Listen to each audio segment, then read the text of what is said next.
Good morning to all. आप सभी को नमस्कार। जैसा कि आप देख पा रहे होंगे, आज मैं डिस्कस करने वाला हूं बैंक रिकॉन्सिलेशन स्टेटमेंट बीआरएस, जो बीपीएससी टीआरई फोर्थ का जो एग्जामिनेशन होने वाला है कॉमर्स से रिलेटेड, उससे रिलेटेड टॉपिक है। और ये चैप्टर होगा बैंक रिकॉन्सिलेशन स्टेटमेंट का एमसीक्यू क्वेश्चंस है। तो आप चलते हैं हम लोग क्वेश्चंस की ओर। कहता है bank reconciliation statement is prepared bye. तो इसमें कहता है बैंक रिकॉन्सिलेशन स्टेटमेंट किसके द्वारा बनाई जाती है। तो ये बनाई जाती है बैंक की कस्टमर्स या अकाउंट होल्डर के द्वारा। ठीक है, ये हमेशा याद रखें। तो देखते हैं ऑप्शन, तो ये होगा कस्टमर्स या अकाउंट होल्डर की ओर से बनाया जाता है। ठीक है, इसका ऑप्शन सी होगा। देखेंगे एक्सप्लेनेशन में कहता है BRS is prepared by the account holder to reconcile the difference between cash book and passbook. ये कैश बुक और पासबुक को डिफरेंस को रिकॉन्साइल करने के लिए बैंक की अकाउंट होल्डर के द्वारा बनाया जाता है। ठीक है, आगे बढ़ते हैं। बीआरएस इज प्रिपेयर्ड ऑन कहता है daily basis, monthly basis, weekly basis, as per need. तो हमेशा याद रखेंगे एज पर नीड के हिसाब से ये होती है। जब आवश्यकता होती है कैश का बैलेंस और बैंक की बैलेंस को मैच करने की आवश्यकता होती है, जब उन दोनों में डिफरेंसेज होती है, तो उस बैंक की कस्टमर्स को अकाउंट होल्डर की रिक्वायर्ड होती है बीआरएस बनाने की। ठीक है, तो इसका आंसर होगा डी। क्वेश्चन नंबर 3 में देखिए क्या कहता है। Bank reconciliation statement is prepared to, ठीक ना, प्रिपेयर्ड टू कहता know the bank balance, know the cash balance, match the difference between cash book and passbook. चूँकि मैंने ऊपर भी डिस्कशन करवाया था, यहाँ पे कैश बुक और पासबुक का जो डिफरेंस होती है उसको मैच करने के लिए बनाई जाती है। ये देखने की कोशिश करती है कस्टमर्स कि बैंक की जो बैंक पासबुक होती है उसकी बैंक की बैलेंस और कैश बुक की जो बैलेंसेज होती है उन दोनों में डिफरेंस क्यों है, कौन कौन सा ऐसा ट्रांजैक्शन है जिसकी वजह से ऐसा हुई है। ठीक है, तो इसका ऑप्शन सी होंगे। क्वेश्चन नंबर 4 की ओर आते हैं। 4 में देखिए क्या कहता है। कहता है debit balance as per cash book means overdraft, deposit with bank. तो ये होगा डिपॉजिट विथ बैंक, हमेशा याद रखेंगे। कैश का डेबिट बैलेंस होती है, यदि अगर कहता है डेबिट बैलेंस इस पर कैश बुक, अगर वो उसमें क्रेडिट बैलेंस होगी इसका मतलब बैंक ओवरड्राफ्ट होगी। ठीक है, और उसमें भी कैश बुक में क्या होगा, बैंक का कॉलम में ओवरड्राफ्ट होगा आपको। ठीक है, तो इस तरह से आपको समझ में आ रही होगी बात। अब देखिए क्या कहता है।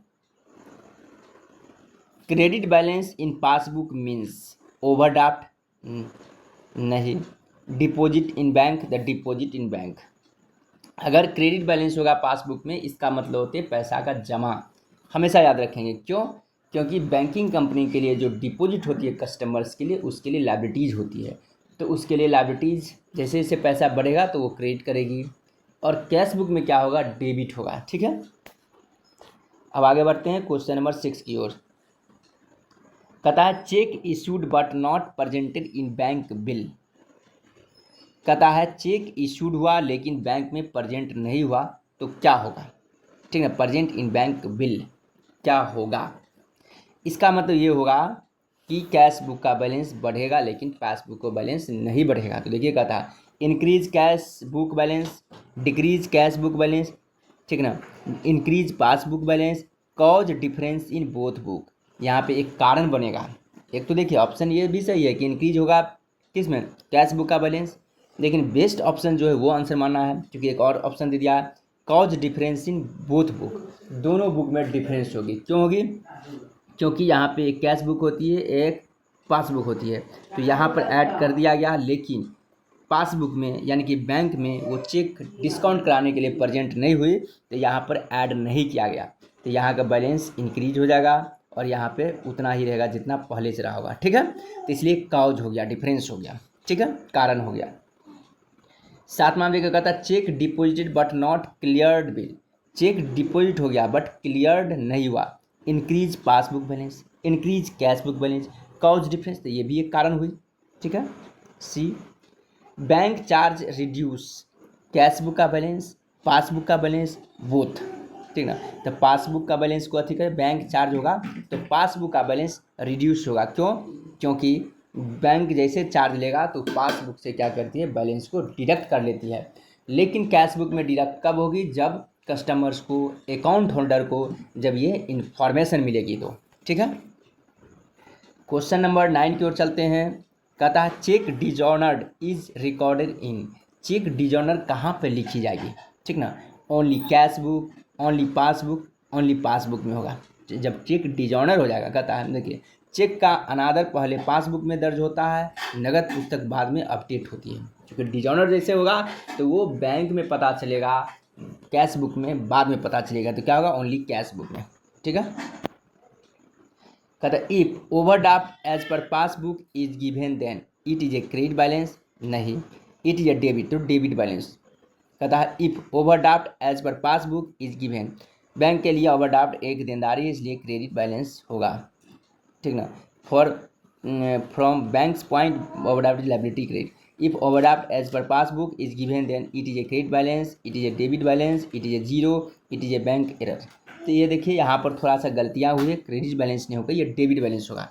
इस क्वेश्चन को आप लोग याद रखेंगे, यहाँ पे क्या होगा, डेबिट बैलेंस।